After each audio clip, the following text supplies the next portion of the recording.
First, live, local. This is Fox 12 Now. And welcome back to Fox 12 Now. I'm Greg Nibbler. As always, thanks for joining us. Today we are talking about something that's going to be happening on Sunday, October 15th, and that is a Portland Aerial Tram evacuation exercise. So you may see something happening there on Sunday. If you see a bunch of people dangling off of the tram, don't worry. Most likely that's intentional, and that's what's going to be happening this weekend. But we're going to be talking about that and the tram and more.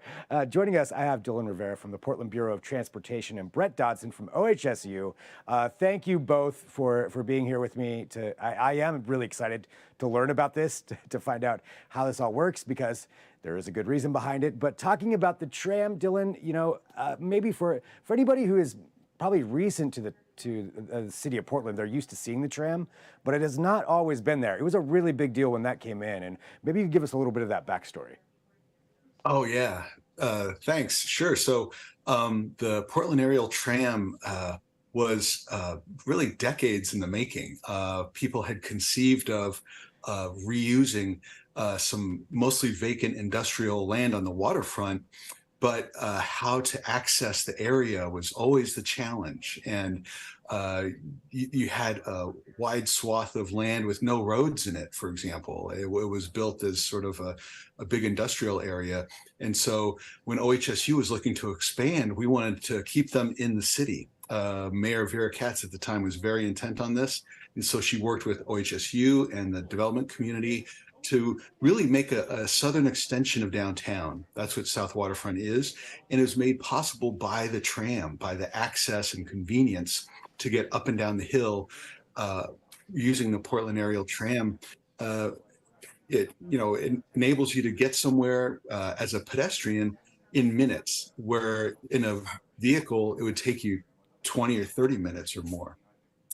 Yeah, I mean, that whole area of the South Waterfront, it really did open up once that expansion kind of happened, once the tram came down there and all of that stuff down there, it seems like anyway, to where now I believe it's its own section of the city. So with that happening and that coming in, it changed a lot of things, and that was, a pretty big deal here for that to take place. So going forward to now, how many years has it been since the tram's been around? 2007. 2007. That's right. It was February 2007, right, Brett? Yeah, it was. Yep. Yeah. And so, Brett, talking about it from the OHSU side, can you tell us, how important this mode of transportation is for OHSU? Yeah, it's a key connector between our South Waterfront District and Markham Hill. We're currently moving about 5,000 people a day with the tram. And it's really, most of our operations being up on the hill, and now that we've got this connection to the South Waterfront, it allows a lot of our bikers and walkers to easily get in along the river, get into that South Waterfront District, and then we can bring them up the hill with the tram instead of them having to try to ride up, it is a tough ride up to the top. So it's been a great avenue for us to really diversify our commuters and get other people coming that can bike and ride, and moving people back and forth between both districts. When it does look, I mean, just from the outside, having no engineering experience, it looks so fragile when you first look at it, you're like, that's just hanging on there by a hook. But I mean, obviously it is much more secure than that. And that's part of what's going on this weekend, though, is these safety exercises. And so can you tell us about the engineering too, is like, how safe is the tram? That's a generic question, but I mean, Dylan, you can follow up with me. It's super safe. I mean, these tramways are designed and built to run in high mountain areas. And so, they're designed for intense weather and high winds. And so from a safety standpoint, it's been great. It tends to run when we've got issues across the city with other inclement weather type situations. The tram is the one thing that really runs for us and does a good job. When we do have, snow and ice in town, we tend to run 24/7 with the tram. Just so that we can move people in and out of the South Waterfront and get them up to the hospital. So it's been fantastic from that safety standpoint and operational standpoint. So even during ice, during snowstorms, during windstorms, that's not anything that's going to stop it? No. I mean, it's got a safety mechanism on it. So when the cabins swing too much, if they've got too much side swing, then the tram automatically senses that and it'll stop. And that's only caused by wind, and it's really from the directions of the wind. And so where that is we get that stop. The operators are monitoring the wind anyway, and once it slows down a little bit, then we start our operations. So mostly it's when a front comes through. So when the weather team's forecasting these fronts and they're going to blow through and there's going to be heavy gusts, that's when the tram team's really watching out as well, because we will get that little bit of swing that causes us to stop while the front comes through before we operate again. It's not going to. Will it stop when you're in the middle of, say, a car is in the middle of the hill, or does it? I mean, it can, but we tend to see that coming in. So what we'll do is we'll actually pause in the stations and let that front kind of come through and hold passengers, before we make that trip, and then we make the trip. And so it's one of those where we're just watching and looking at the forecasts, and we might hold a couple times so we don't have that midline stop. And that's really what this training this weekend's for, is in case we have a midline stop for some reason. We've got, with Portland Fire Bureau, our annual training, and we practice this with the hopes of never having to do it. But we do it once a year just to make sure that everybody knows how to and what we need to do if we do stop midline. Well, and I want to talk about that a little bit more too. I have some footage from some previous years, but so say it does stop, in the middle, like what we're seeing right here. How do you get the fire department get up there to, I guess, get people down? Like what is the process of that? Like what would happen, I guess, if a car did stop midway up and you needed to rescue people? Yeah, I mean, so we've got several redundancies, and the entire tram's built to get the cabins back into the station. So we've got backup motors and backup drives and different gearboxes we can use. So we've got a lot of different ways and different levers to pull to get those cabins back into the tower safely, with a goal of never having to evacuate whatsoever. If it comes to an evacuation, all of our operators are trained, and they do this every month, where they self-evacuate out of the cabin. They've got ropes and harnesses in the cabin. So it's all set up to do. And what we do with the Portland Fire Bureau is it'll be the same process that we practice every month, where we would throw a rope down to the Portland Fire Bureau, and we build a mechanism out the edge of the cabin that the ropes can go through that they hook to. And then the Portland Fire Bureau would bring one of their team members up into the cabin, and then they run the evacuation out of that once they get up in the cabin. So they literally just lift a fireman up into the cabin, and then they take over from there, and then they start evacuating each individual passenger out one at a time in a rock climbing harness, and they drop them down to wherever, below the cabin, hit the ground, and then we would go back up and get another person. Wow, so that's how that would go down if say that were to happen. And like you mentioned, there's a lot of steps before that, but worst case, say that were to happen, so that it's somebody in there in the cabin that sends that rope down.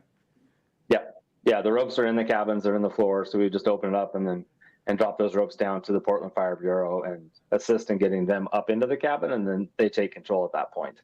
Has there ever been an instance where you had to do that minus, exercises? No. So that's a pretty good record then over that amount of time. Yes. Yeah. Well, our goal is to keep it that way as well. That's right. Right. Well, you mentioned I think you said 5,000 passengers per day that are using the tram. So that's pretty great. Is that the most that you've had, or does it kind of fluctuate between the seasons?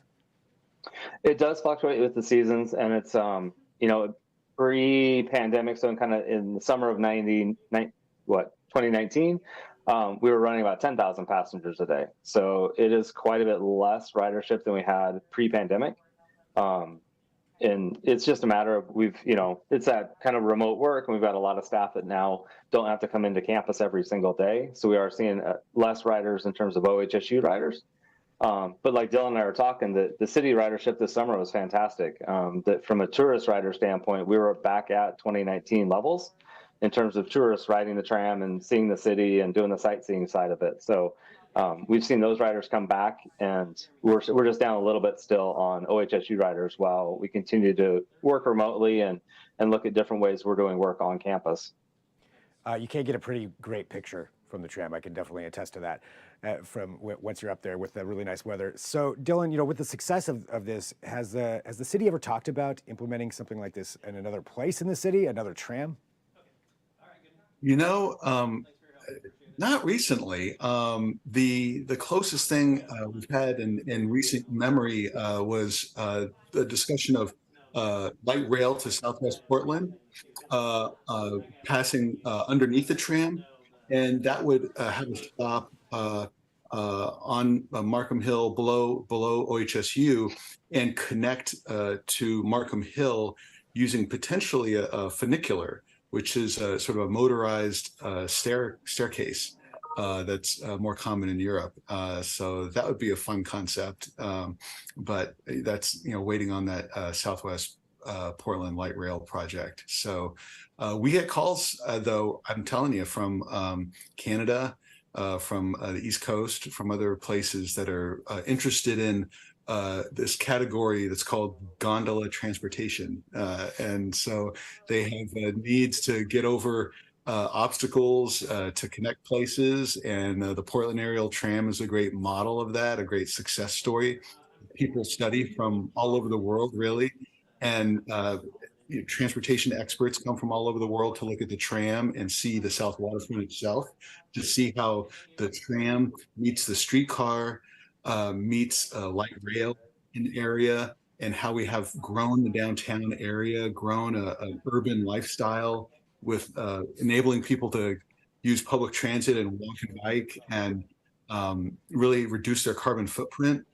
And keep jobs and housing in the city. So that was the vision for the tram and South Waterfront all along. And we've had some really amazing surprises along the way, learning how successful and crucial the tram is in winter weather, when we have dozens of roads closed across the city from ice or snow or down trees. The tram is a rock star and works overtime, works around the clock to get doctors and nurses up to the ER. So it's really critical and a great resource, a critical transportation connection, and landmark tourist attraction icon of Portland. Well, Brett, for Sunday, what should people expect to see if, say, they're driving by I-5? So I-5, you really won't see anything at all. It happens up on the top terminal. So like in the background behind me and the image that you showed, we park a cabin just out of that top terminal. And there's a parking deck there below it. So we do the evacuation drill where we drop onto the parking deck. That way we're not in a road or in a street or anything. So it's really, you've got to be up top to be able to see it. But you will see, kind of from 9 to noon on Sunday, we will be evacuating operators out of the cabin, and Portland Fire will be going in and bringing people down, and we'll do that for a couple hours while we bring everybody down on ropes. And so we lower them from the cabin down to that parking deck with the ropes, and we go back up and evacuate each of the people as a training drill. Nice. Well, I am glad you are doing that, and I'm also glad that it's never really been needed so far. But nonetheless, better to be safe and prepared. And Dylan, Brett, both of you, thank you very much for joining me here today to talk about this and get the word out about it. And I think it's really interesting, probably for people who may not even know the history of it, to learn a little bit more about what it is, and that people from all over the world are apparently checking out the tram right here in Portland. So thank you both for joining me. Yeah, thank you, Greg. Appreciate it. And for everybody watching, appreciate you all being a part of the show. Coming up here in just a few minutes, if you're watching live, we're going to have the Fox 12 Weather video podcast. So wherever you're watching right now, you can come right back to that, and we'll be playing that for you here at about 2 p.m. In the meantime, also, don't forget that you can check out all of our videos and interviews, different things that we do here for Fox 12 Now on our YouTube channel, Facebook page, on the app. You can download the Fox 12 Oregon app, click the Fox 12 Now button, and then you got them all right there, too. So thanks for tuning in. We'll be back here shortly. I'm Greg Nibbler. This is Fox 12 Now.